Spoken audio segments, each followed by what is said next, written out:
Ça a été 10 jours magnifiques. Je remercie le Tout-Puissant. Je remercie la Sainte Vierge. Ça nous permet de redécouvrir l'Ancien Testament, de découvrir les Écritures. On dirait que j'ai jamais lu la Bible. Pour moi, c'est le sel, le goût de la nourriture. Il ne faut pas avoir peur de découvrir la Bible. Ici, les Écritures, elles prennent leur consistance. Je suis ravie d'être venue sur les pas de notre Seigneur. Absolument extraordinaire, on rentre vraiment dans les pas du Christ.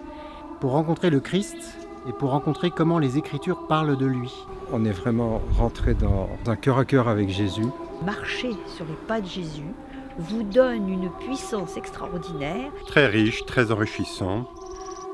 Le pèlerinage en Terre Sainte, c'était plutôt une évidence, un appel. Il y a une dimension charnelle vraiment que j'ai découverte en mettant mes pas dans les pas du Seigneur.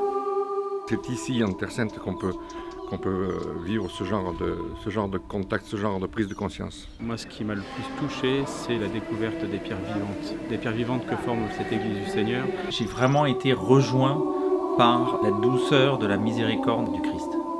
Comment dire? Oui, moi j'ai entendu parler les pierres. Les communautés, ces témoignages absolument extraordinaires de charité, d'amour, de témoignages.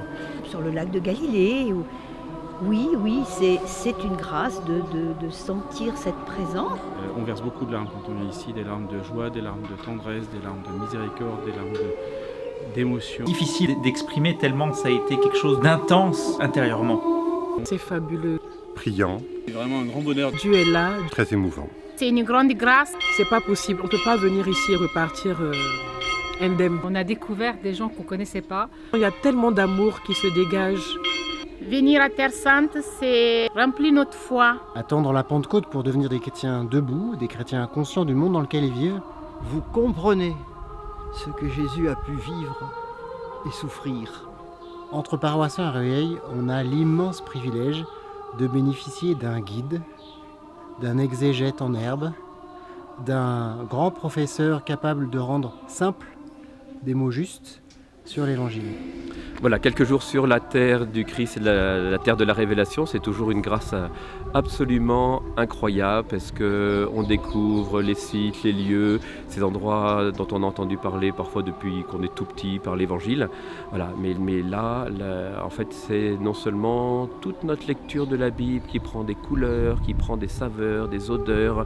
Voilà, on ne lit plus la Bible de la même manière, mais surtout, on rentre dans ce désir de Dieu, ce dessein de Dieu, ce qu'il a réalisé là pour nous. Et donc forcément, nos vies en sont éclairées, notre regard sur le monde en est éclairé. Il y aura un avant ce pèlerinage et un après. Seigneur, sois béni pour tous tes bienfaits. J'ai qu'une hâte, c'est de revenir et je vais vite revenir en Terre Sainte.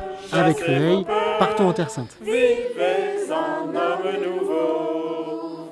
Ne rentrez pas chez vous comme avant. Ne vivez pas chez vous comme avant.